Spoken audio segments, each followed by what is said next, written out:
Hi, and welcome to my editing photo video. I guess that's what we'll call this. This is a typical edit that I'll do on my photos before I post them on Instagram. So I have a folder on my computer desktop called Unedited Photos. As you can see there, I have a lot of them that have not been edited. Once I edit them, I don't delete them. I still keep the unedited one in case I ever want to go back and change anything. So today we're doing a basic Harleen from Stephen Sejic, from the Harleen graphic novel. So we're going to pick this image because this one is simple enough. We open that in then Adobe Photoshop.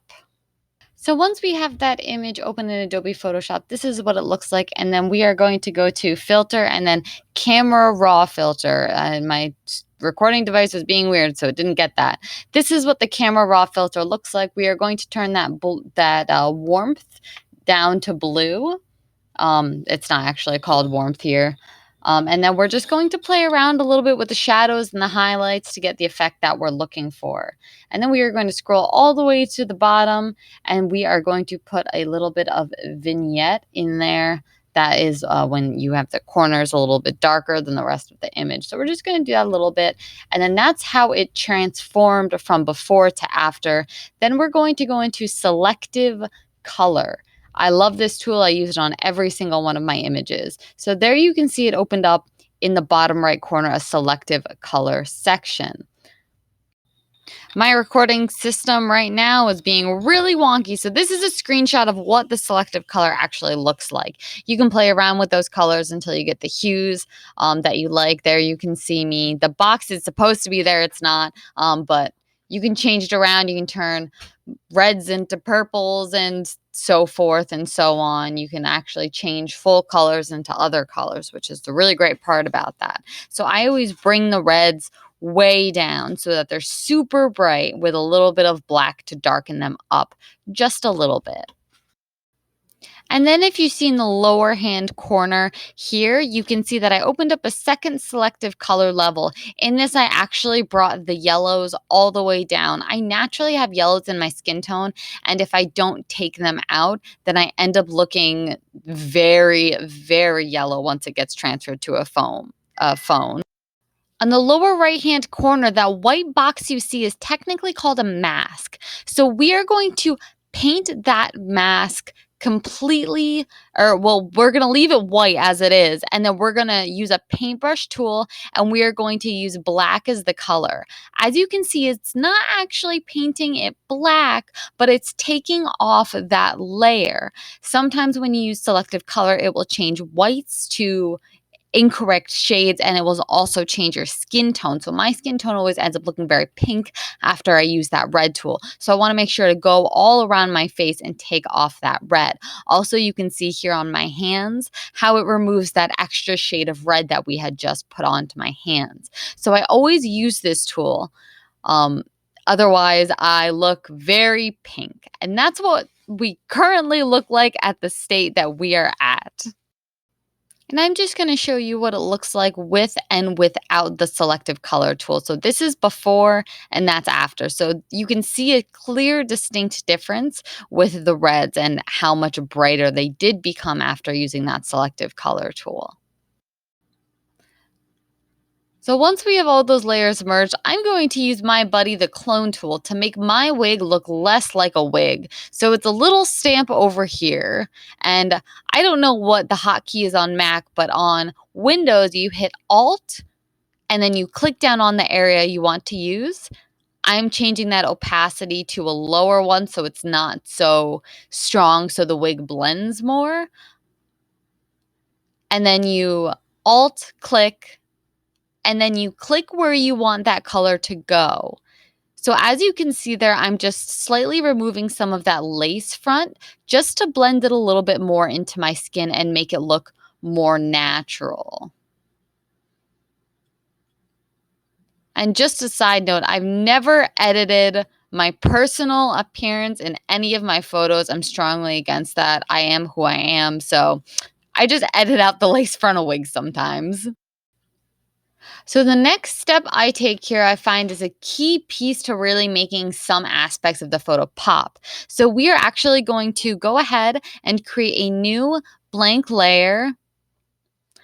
Come on, go ahead, create that blank layer. I'm not quite sure what I'm doing here, but I'm not making that layer. Okay. So we're going to go to those 3 marks right there, and we are going to click on that, and a box should pop up. It didn't record that, and then you just hit new layer.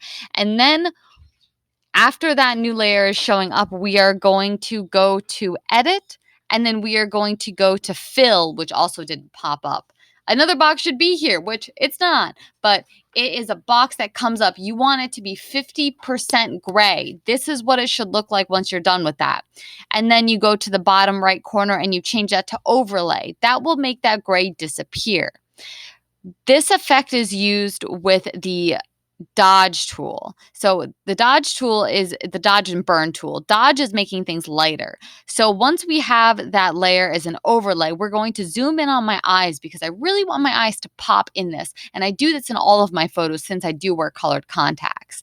I have that dodge tool selected, and then you can see there my eyes are just brightening and lightening as I go. And you can do that as much as you want.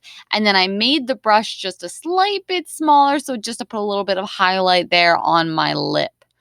You can also use this to highlight your nose, your cheekbones, etc. It's a great tool for highlighting, or if you want your darks darker, the burn tool, you just right click on that dodge tool. The burn tool will make more shadows and bring out those darker tones. So then I went ahead and I made another new layer. So here again, I made another just plain layer. I changed the color. If you see on the far left side there, those 2 color swatches, I changed the color to red, and then I used the paint bucket to fill the whole page. Then we are going to click on the mask tool in the lower right hand corner. This will create a mask on this layer. You see that mask is in white. I'm going to go back then and use the paint tool and change it to black so that red disappears. I know it's confusing. I took a lot of courses on this. Now we're going to change that color back to white. So changing it from black to white makes the color disappear and reappear. I wanted my lips just to have a slight more red tint to them, and that right there is way too strong. So we are going to turn that opacity all the way down, and we are just going to add a little bit of highlight of that red into my lips.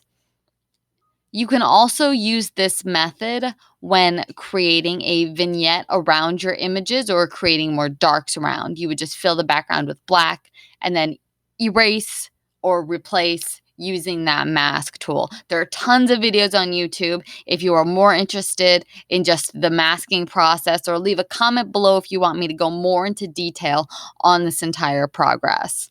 So I'm just adjusting my lip color there, making it, fine tuning it.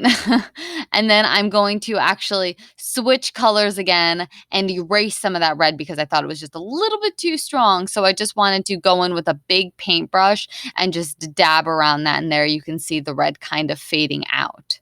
So that's what we look like right now with the image. And I'm going to right click and merge all of those layers. Next, I just go in and put in my watermark, which of course didn't show up. It's no big deal. So I'm going to show you guys the final product of the before and after right now. So this is the before and after of just using Adobe Photoshop. The image on the right may look fine, but we have to edit a little bit more on my actual phone to make it phone friendly. Because of pixels in computers versus pixels in phones and screens and all of that, sometimes the images end up looking a little bit wonky on my phone. So I'm going to show you how I edit the after photo on my phone to put on Instagram. Okay, so this is the image on my phone.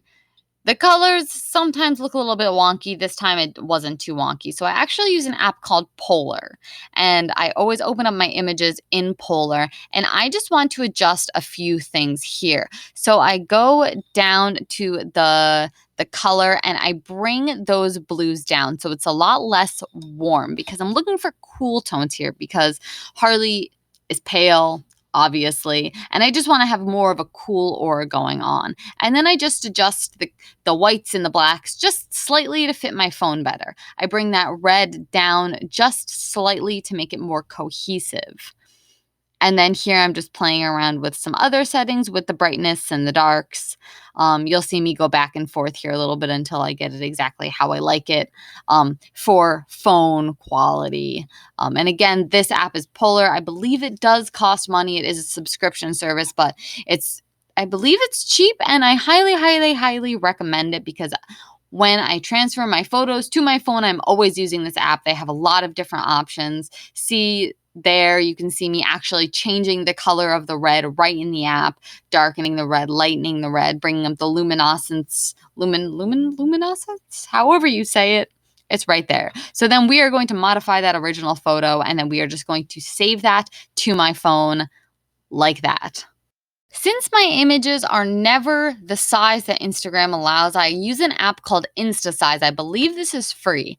And I go in here and I click I believe that's the IG full option. And you can see those white borders that appear around my photo. I do this so that the full photo will show on Instagram. And I usually use a color that coincides with the image. So I use black because there's some darker blacks in the image, whatever. It doesn't really matter. And then that saves to my phone as in, and then I go to Instagram. Now we are fully ready to post. So I go to the ad and I extend that image out. That's what it looks like if I had not used InstaSize. It cuts off the logo in the top of the image. So I use InstaSize, and then I'm just going to play around a little bit more in the settings here. I'm going to bring that coolness down a little bit more because, as I said, phone resolutions are way different than computer resolutions. So your images may look different on your computer than your phone. So it does take a little bit of color editing to get exactly what you're imagining. So there we are. We are all ready to post that now. Now the last thing left to do is save it as a draft and post it. If you're watching this video, you have already seen this photo. So if you guys could just subscribe to my channel, that would mean the world to me. Also check me out on sweetheartharley.com. We have a lot of great things coming this year. So thank you for watching. And if you don't follow me on Instagram, my Instagram is just at sweetheart.harley. Thank you guys so much, and I'll see you in the next video.